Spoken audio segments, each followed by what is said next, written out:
All right, tonight our main speaker is Keith. Help me welcome Keith.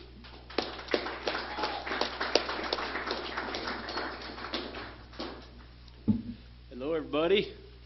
My name is Keith. I'm an alcoholic. Let's give it up for Ryan. I love this guy, man. He shows up here. He pushes through.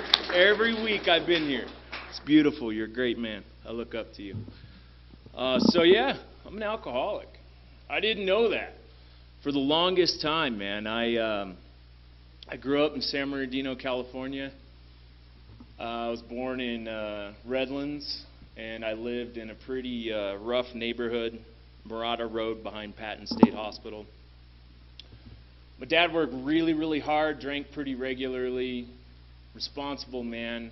I think he called in sick twice in 35 years. And I looked up to him. I didn't go to church. Didn't know much outside of that little world growing up. I was anxious. Sorry, I thought that just cut out. I was an anxious young man. I had this restlessness about me that Nintendo solved for a while. Cheetos. I love Cheetos. I was a fat kid. I dipped that in ranch. And, I found all these little solutions, and I'd feel a little less restless, a little less irritable. I'd be content for a bit, and then I'd want more Cheetos. I want more Nintendo. I want mom more. I want dad more. I always depended on other people for security. I depended on the outside, everything outside of me, because it made me feel better. And we moved to a better town. What was I in? Second grade, and I'd have these crazy anxiety attacks. I hated baseball. I hated playing sports, but I did it because my mom really wanted me to. And, the best thing that happened to me when I was about 12 years old is I was sitting in front of the TV, and I watched my dad do this, so he was kind of my higher power at the time.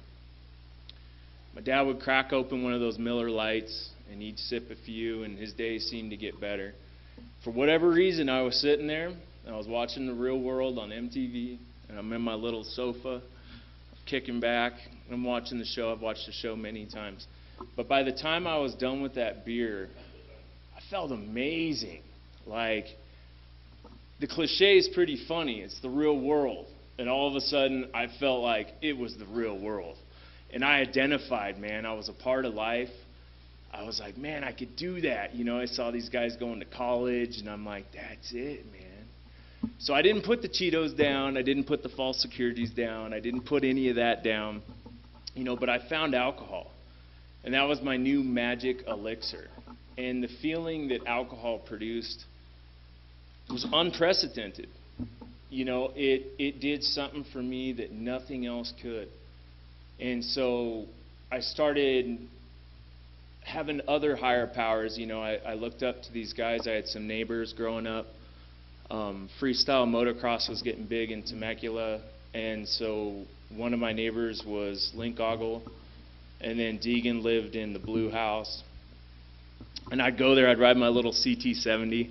My nickname was Nerd Boy. Hold on. So anyway, I'd hang out with these guys, man. They played music. They made dirt bike videos. We made jumps for them, and it was this symbiotic relationship. I felt like I belonged.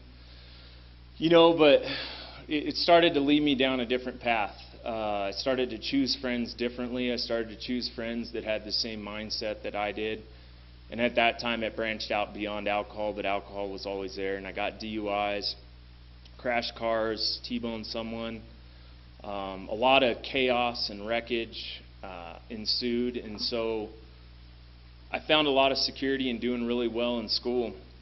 And so that lasted a while. I can hide behind an AP chemistry textbook and, take the advanced English classes and this, that, and the other. And there was still always this thing inside of me that was sideways, and alcohol solved it.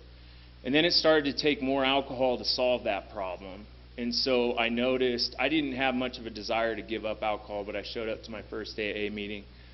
I looked up at the steps. It was off of 79 South. I'm glad those are the steps. I looked up at the steps and I was like, they were amazing. Some call them traditions. No, I'm just kidding. So, looked up at the steps. And I remember looking at them going, all right, yeah, I'll say sorry when I get home, all right, this is cool. Some guy came up to me, it's like, I don't know, he was talking about seagulls or something like that. I don't even remember what was going on. He gave me his phone number, and life was great for this guy. Pirate was there. I remember this other guy who would show up. And so I had to go there for the court card. Didn't mean a thing to me. So, everyone ran out of ideas on how to fix Keith. I left high school early. Didn't go to school. There were a couple DUIs that were behind me. So I started working construction, and then my dad gave me a job. So my dad worked in civil engineering, and he gave me a really good gig out of the gate. He said, we'll get you in as an intern, college intern, and then within about 8 months of me drinking and meeting more people and not necessarily getting into trouble, but getting a lot deeper into alcohol, I'd start to get these like flashes next to me when I'd not drink, and they were like, it just caught me off guard. I'd get real anxious. I'd get real clammy. I was like, man, I don't feel right, man. And I'd take a couple drinks, and I'd feel real good. And then that would lead to more drinks and more drinks and more drinks, and I started drinking a lot of hard alcohol. At one point, I thought that joining the operators union was going to solve my problems and get the medical cannabis card. It was a new thing back then. So I did such a thing, and then, I had this obsession that I could somehow, if I just had this work and that work and that work, I could stay away from alcohol. So this started the cycle of me trying to stop, and I wasn't able to stop. And again, it would take more and more quantities of alcohol, and I couldn't stay away from it, and I became a derelict. People would probably be looking at me like, this guy's going nowhere, fast. He hasn't left that couch for like 2 days. He should be showing up to work. He should be doing this. He should be doing that. I'm not getting into relationships because alcohol was the main thing in my life. That was it. That was my higher power, and I tried all kinds of things, man. I'm not going to bore you with that. That I tried like church and this one's kind of fun. So my uncle was really big into bikes, and I had this obsession. I went and did the bicycle tour of Colorado. And so we rode road bikes, and we traversed the Rockies, and we rode like 600 miles in 7 days. And I've always been into fitness, and I really enjoyed it. And that experience taught me, I remember getting home, and the obsession was, I'm going to climb up to Arrowhead Mountain, to Arrowhead Lake every day. And then that's going to save me from drinking, and I'm going to continue smoking pot. In this cycle, man, because the inevitable would happen where I'd go back to drinking. Pot just wouldn't cut it. And I'd go back to drinking more booze. Everyone's telling me that alcohol is my problem, and it's my solution. Right?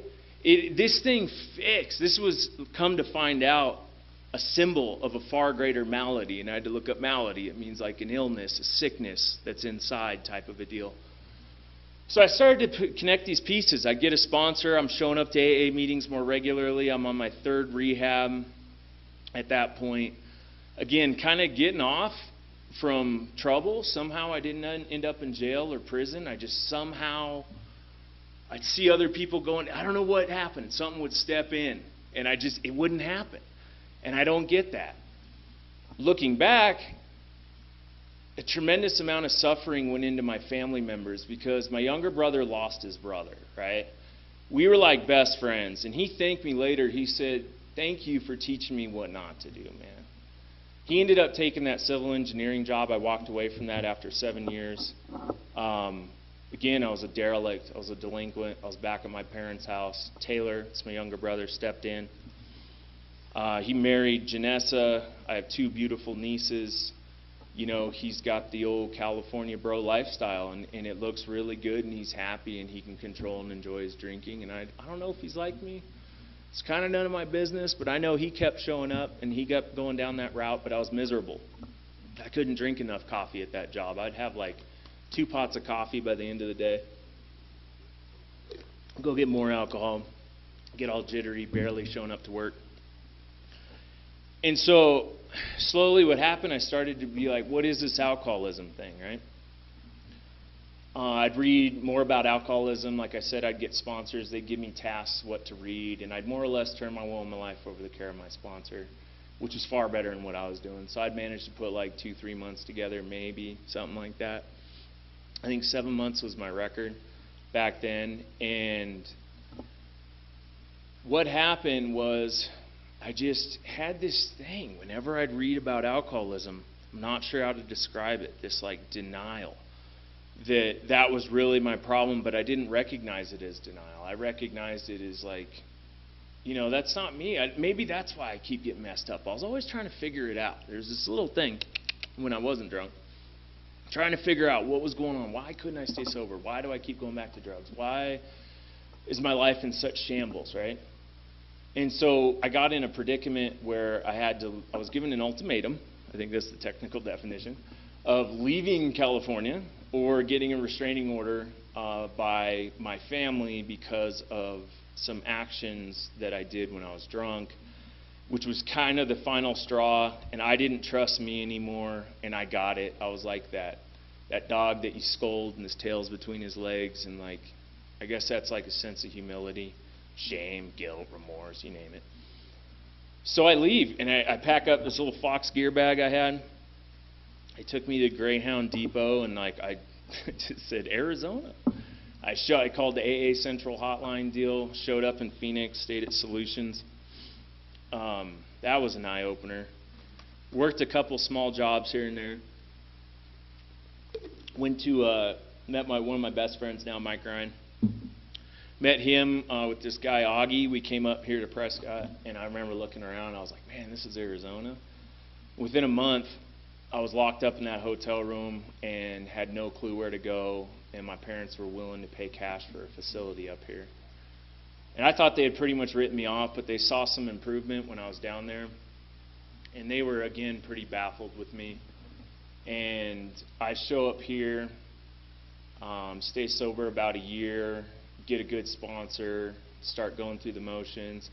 And meanwhile, every time I'm drinking, those little blurry things that were going on, the little flashes of light, turned into tremors, turned into this extreme paranoia and anxiety, and I'd have to drink, and it wouldn't take as much to get to that state, and I was like frying my brain with booze, and it was really detrimental. And so I made a lot of progress. You know, there's talk in the big book of Alcoholics Anonymous about some guys showed up, some latched on right away, stayed sober, died sober. You know, and then there's these other cats that showed remarkable improvements, right?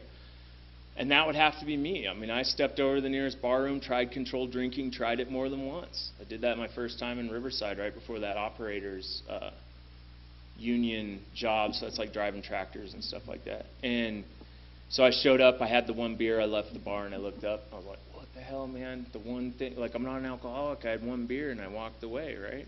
Thanksgiving was around the corner. And that's when I went and got $700 of weed in Long Beach, and then came back home, and I was smoking consistently, and then I knew I was going over to my grandparents' house for Thanksgiving, and so I got this little container, and I shoved it in my sock, filled up with vodka. And I was like, all right, so if you need it, there it is. You know, you're not stealing from them this time. You already made some amends, thinking things through now a little bit, right? A little bit. The steps. So what ended up happening was I drank. I remember drinking it almost like there was no reason to. There was no. I was just, you know, I was like, well, I brought it. I might as well drink it, right? Drank it. Go home. Roll a big old doobie. And who was it? Rob Kim's girlfriend at the time was from South Dakota, and she's making this like really nice meal. So second Thanksgiving meal's rolling around. I have another little shooter of that thing. About a week or two goes by, and I'm sitting in the couch. Rob was in medical school, and he comes by me in his little lab coat. And he looks at me, and he goes, I'm like playing Xbox. And he goes, are you all right? And I'm like, looking up, and I see this half-drink bottle of Sky Vodka, 1.75. I was like, yeah. And he walks away, and I just remember that clarity, like, man, how'd I get here, right? And I wasn't making the connection. You know, I showed up with Rob Feenstra downtown, the Friday night men's stag, and I looked down at the doctor's opinion. He's laughing because he knows me by now. He's like, okay, Keith, what's bothering you, right? And I'm like, okay, it's this page right here. And I show him, and it says that, all these and many others have one symptom in common, right? So there's the real alcoholic, the chronic alcoholic, all these variations of alcoholics, right? And that they can't start drinking without developing the phenomenon of craving. And he looks at me and he goes, do you see a timeline there? I'm like, no, right? I thought in my mind it was going to be one beer and then, you're off to the races that day.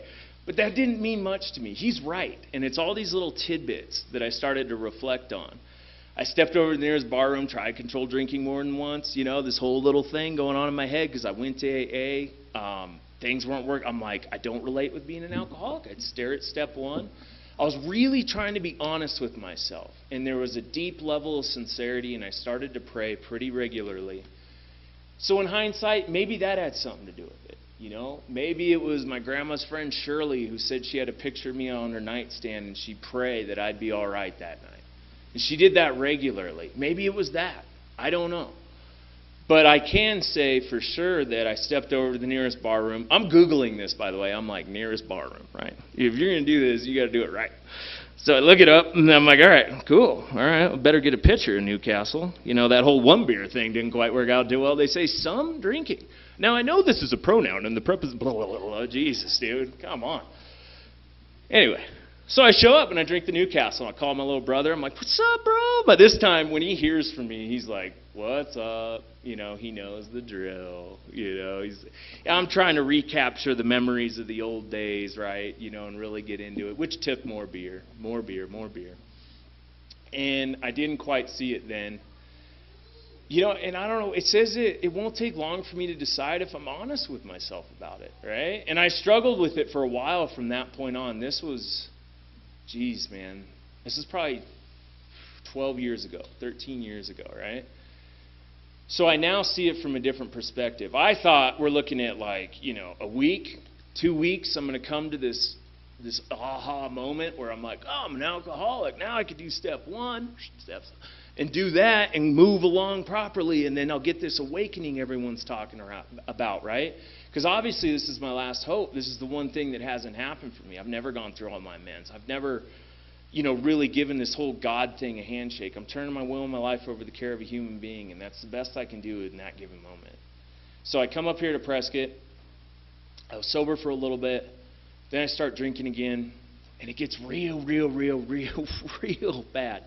Now I'm starting to have auditory, tactile, and visual hallucinations, right? So this is full-on delirium tremens, and I read about this. My grandpa has died of this. My great-uncle died of this.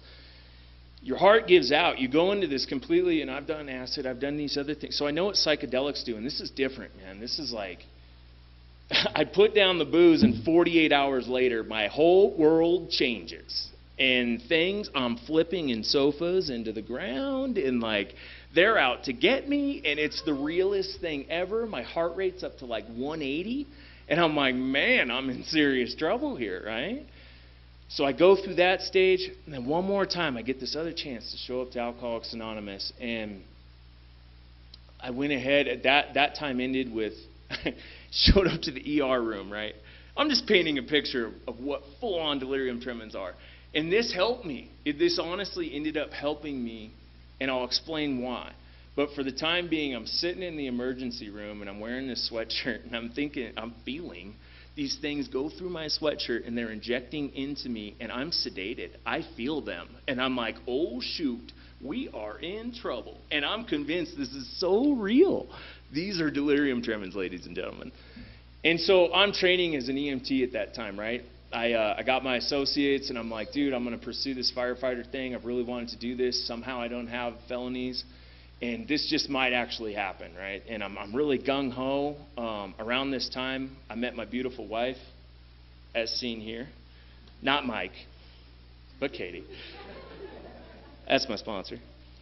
And so, right, I met Katie, and that's one of the better things that ever happened in my life. So my life started to get built up again around this time. And yet again, Keith drank. She went to India. She said, if you're not sober by the time I get back, that's it. And I knew she was being very truthful. So I had all the things mounted up yet again of why someone should stop drinking, and I'm unable to, which came to be one of the core traits of alcoholism, right? The fact that I start drinking and then I crave more alcohol once I start with no time frame attached. When you put those two traits together, that builds a pretty good picture of alcoholism for me, right? But there's this other little line that I read in that book that kind of bothered me. It was like most alcoholics have to be pretty badly mangled before they really commence to try and solve their problems. And I thought I was pretty badly mangled at that time. So I get, the doctor gives me 10 Ativan, right? A prescription. A little 1 milligrams. I think they were half. I think they were 0.5s. I'm like, oh, great. But I'm in la-la land, and so I just take the whole thing and swallow them all. I lay down on the bed, and thank God I woke up, and that world stopped. And so some time went on, and I really got into the steps again, and I'm like, man, I really want to get this thing. Like, I love my life. You know, I got the EMT, I did hazmat, and I'm getting ready to do the fire 1 and 2, and I started paramedic class, and I'm like, dude, things are really jamming now. You know what I mean? I'm finding this groove in life where I'm like more at ease, and I'm making more progress, right? I ended up drinking again. And this time, you know, it was pretty rough from the get-go. I mean, it was one of those times where, like, that old delusion that I had this obsession. I used to say I suffered from extreme optimism, that this time it was going to be different. That was gone. I drank for oblivion. It was just this hole, and it was deep, and it was dark, and it just, there was no control. I was mean. It's just nasty. I was an unlovely creature, man. I love that description of an alcoholic in his cup. That was me. I was restless, irritable, discontent, and I was an unlovely creature. And then I started to get acquainted with the 4 hideous horsemen: terror, bewilderment, frustration, and despair, at a level that I never experienced before, right? Because now I'm like, I don't want to go into DTs, and I'm calling my buddy Mike, Ryan. He's like, hey, man, I can help you out. He was in town at the time.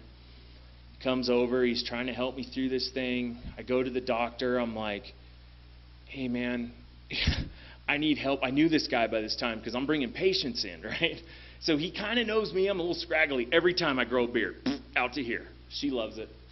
Just the beard. Nothing else. Just the beard. And so I ended up getting Librium, right? So it has a 500-hour half-life. So the long and the short of that is, as soon as you take it, it takes 500 hours for half of it to be left in your system. And I found out that they're powder. And I'm like, oh, hey, what do we have here? And now I'm going off to the races with this, and I have probably 30 of these things, and they were 500 milligram. Because I'm scared to go into DTs, and I'm like holding on, showing up to meetings like, oh my God, dude, just trying to pick my sobriety date, man. And I didn't really fully know at that time that is impossible. Absolutely impossible for me in the state I was in, the late stages of alcoholism, right? So I start drinking the 175 proof whiskey on top of that, and you know where this story's going. It's not good, right? So I end up down at RiverSource. I'm at RiverSource intake. I'm smoking weed all the way down there just to be like stable enough. This is the second attempt, mind you. And I show up, and I'm getting an intake, and I'm holding on to the bottom of the door, and I just remember getting real tight. Well, I started to go into seizures, and then I had seizure after seizure after seizure. It's called status epilepticus. And usually, so for the Arizona drug profile, you can give up to 10 milligrams without online directions. So you don't need to call a doctor. You can give up to 10 milligrams IV, which will lay out a pretty large dog, and me. I mean, you will be done for a while. So they had to use the whole vial. They used 100 milligrams. They got online direction. They thought they were going to lose me for sure. They show up at the doctor or at the hospital. I seize for 35 minutes. And that was it, dude. I came in and I was like, I'm not turning my will and my life over to the care of a person. I'm going to turn my will and my life over to the care of a big book. And I prayed. And I dissected that thing. And I'm like, dude, this is it. I'm treating this as an instruction booklet. That's how it's going. And then one glorious day, a couple years down the road, I thought it was the vision of God's will to smoke weed again, right? Oh, yeah. So that started, right? And it was justified, and now this, that, and I had this little voice. He would remember things out of the 12 and 12, like, all people of spiritual development know that if they get this guidance by people, they're going to run it by someone. And I'm like, nah, right? I got this, right? This is the way we do it. And there's always just this little subtle voice going on way in the background, like, so quiet. But I was so loud at the time, I couldn't hear that. I was so wound up in this thing, right? So I started drinking again. That happened after I remember the one last little quote in the 12 by 12, and it's like, can they summon the kind of faith that can meet an emergency? And I remember that would resonate in my head, so this went on for a while, and then my leg swelled up at work. And I'm like, oh, what is this thing? So I went down, and I had to go to a level 1 trauma center. I was going to lose my leg. I had 3 full occlusions. Turns out I had this genetic disorder, right? I need to take L-methylfolate, and it goes into this whole medical profile, and then that gets rid of these blood clots, but I didn't know it at the time. So now I'm taking pain pills. I'm sitting in a room with a button for fentanyl, and I'm just and they're like, do you feel good? No, terrible pain, terrible. Just not going away, Oh, by the way, like, promethazine works better than Zofran. They're like, here you go. I'm like, yeah, glad I studied my drugs. And I thought I was, kind of getting ahead, but then that's when I drank again. I couldn't believe I drank again, man. And I talked to Mike, and he's like, we need to get honest with AA. And I was holding on to this thing, like this justification in my mind, because I knew as soon as I'd come clean, I knew I would go and drink. Because, like, if you're going to start your sobriety date over, right? And I'm so pathetically out of spiritual condition that a match, I just would have spontaneously combusted, man. And so I drink, and I make it. I lie to Katie. Love you, sweetie.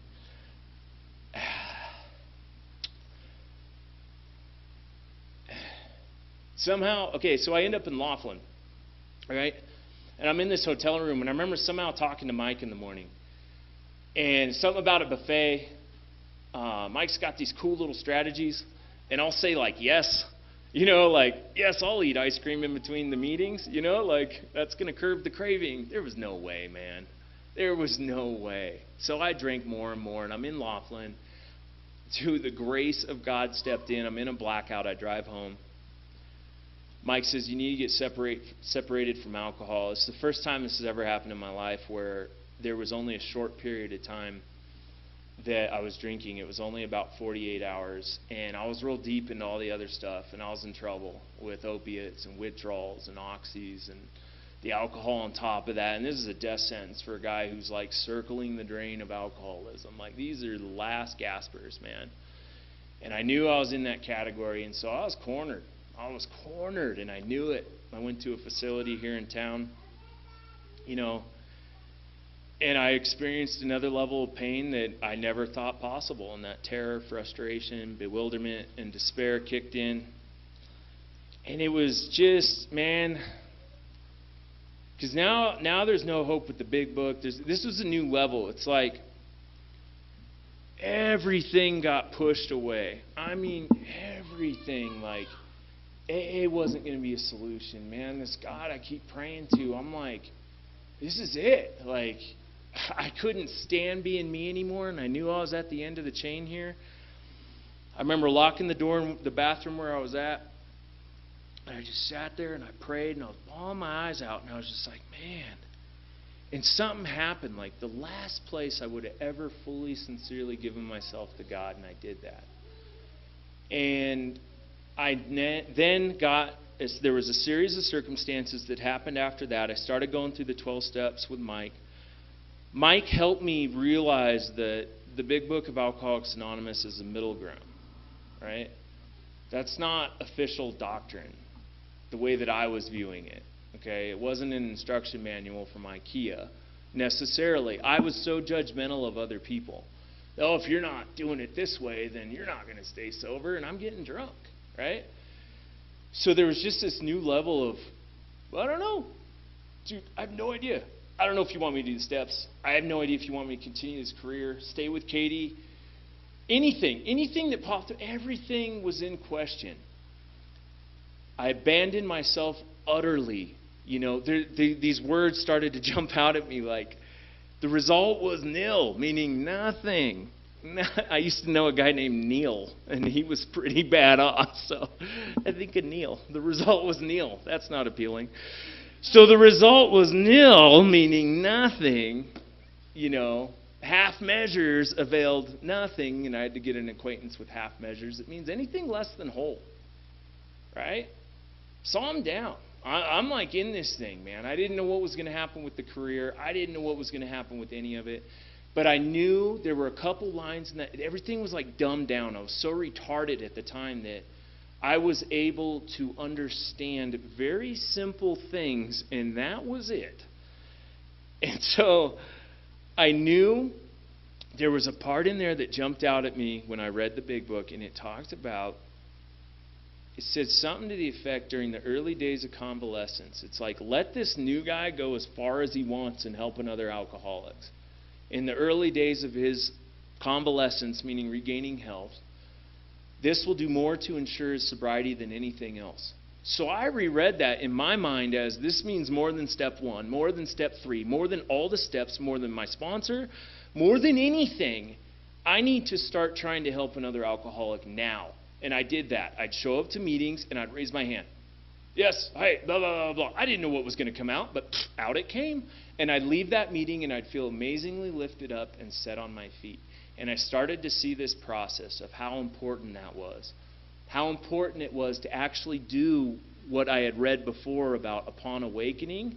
I need to do X, Y, and Z. Throughout the day, I should do X, Y, and Z because I'm undisciplined, right? And I read something that I need to become enabled to find a power greater than myself. Enabled, meaning I'm disabled, man. And so things just started to connect, and it was that sincerity. And I look back at the founders of AA, and it's like, that's what they had. They didn't have a big book. Mike helped me see this. They didn't have 100 meetings to go to. It was like COVID times 20. They were like freestyling this thing, man, showing up to church groups, getting ostracized, because they're different. We're different. And we just didn't quite fit in. We're our own unique people. And so I saw the value of fellowship, right? Things just started to blossom. And that was the sincerity. And that somehow that sincerity's never left me. That, okay, I'm in, whatever it is, let's do it. And I've always gotten help.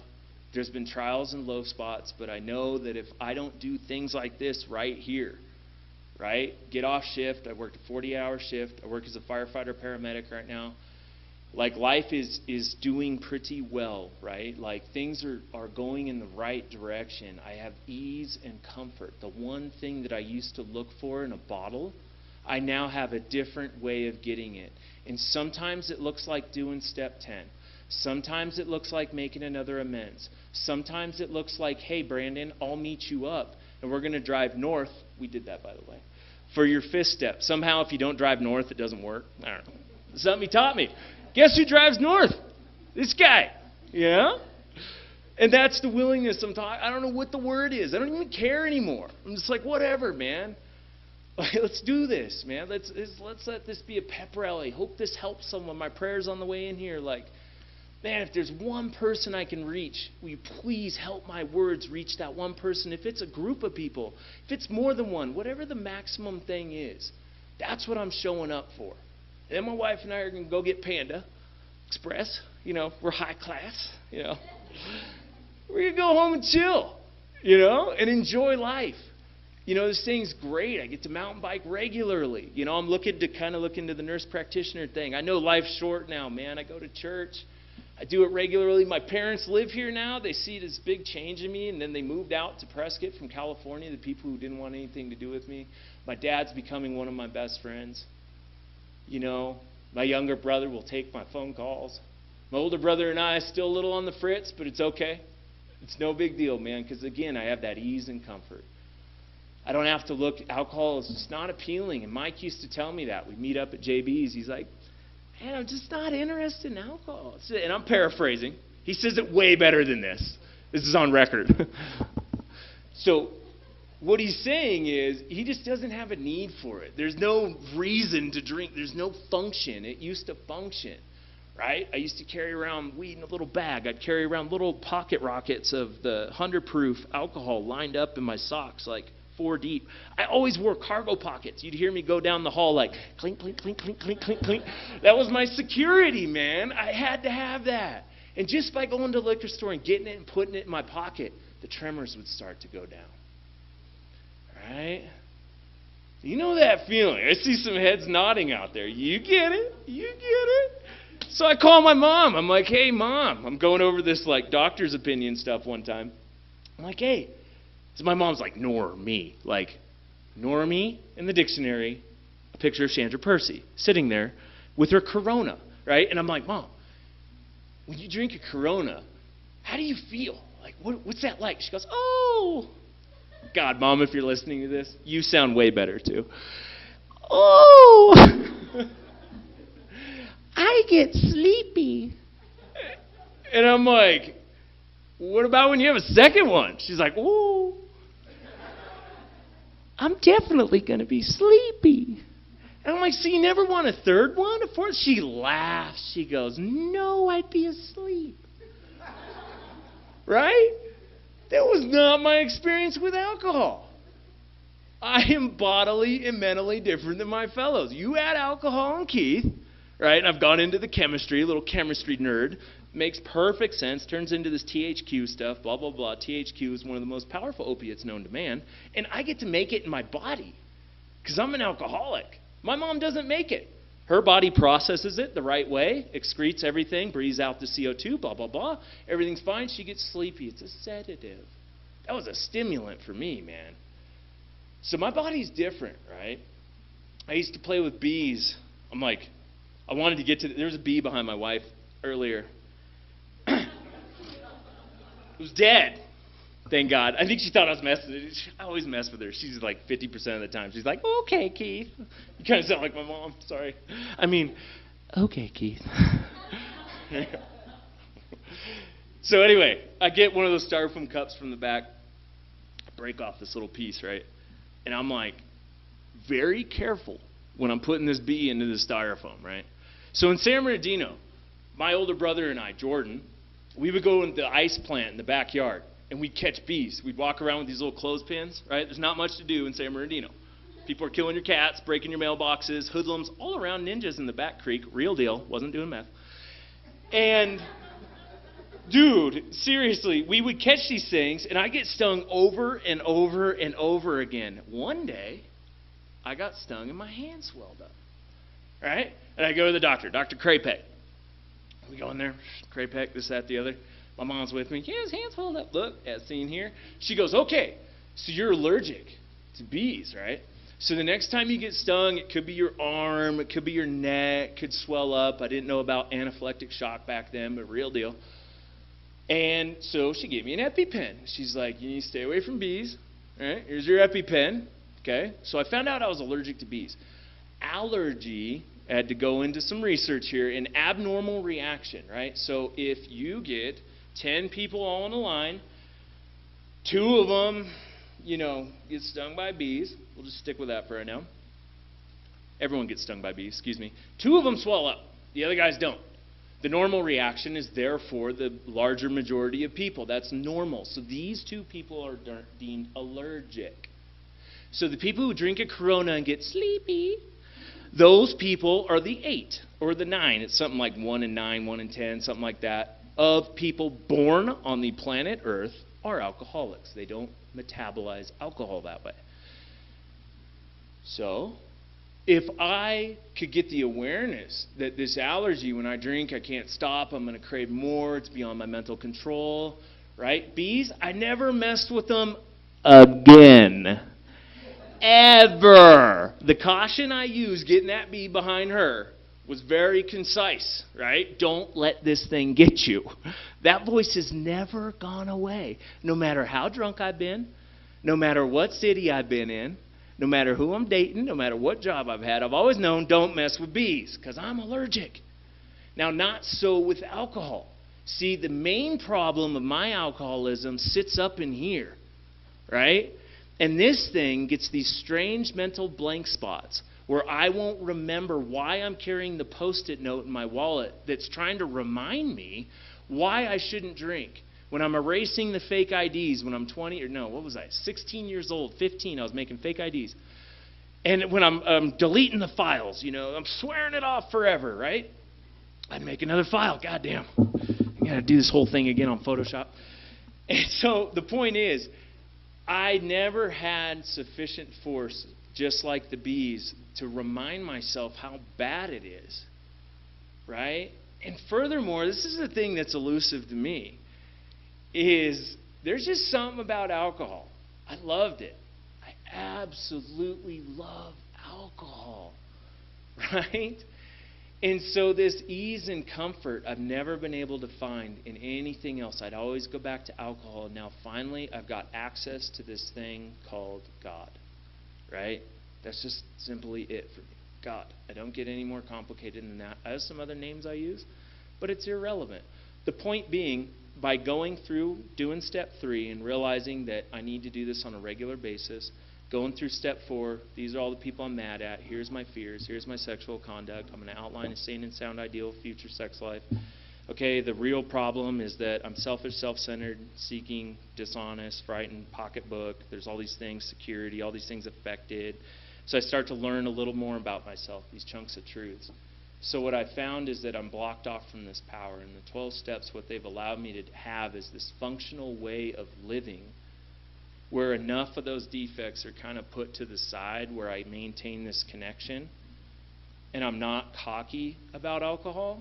I have a healthy respect for it right now, and I'm not afraid of alcohol, right? So that is what was called fit spiritual condition. And as a result of the 12 steps of Alcoholics Anonymous, and I still have progress that needs to be made in my amends and all over the place until the day I die, she'll vouch for that.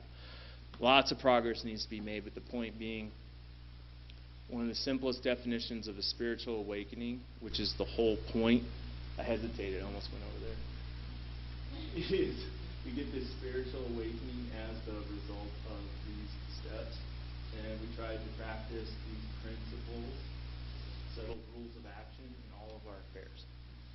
All right, so that's kind of the long and the short of it. That just simple understanding that it's a personality change sufficient to overcome alcoholism. And I could have never done that on my own. You know what I mean? So I get to blend in. I kind of look normal. I'm healthy, reasonably. Found out I have one kidney. That was a news fact. It's interesting. Mono kidney coming through. Found out that genetic thing. I found out all these things, but I also found that spiritual principles will solve all my problems. The thing with the Cheetos, the thing with the women, the thing with work, the thing with the education, all these other problems I've had, I found that this spiritual way of life allows me to just get at ease to where I don't need alcohol. So, thanks for letting me share. Good night.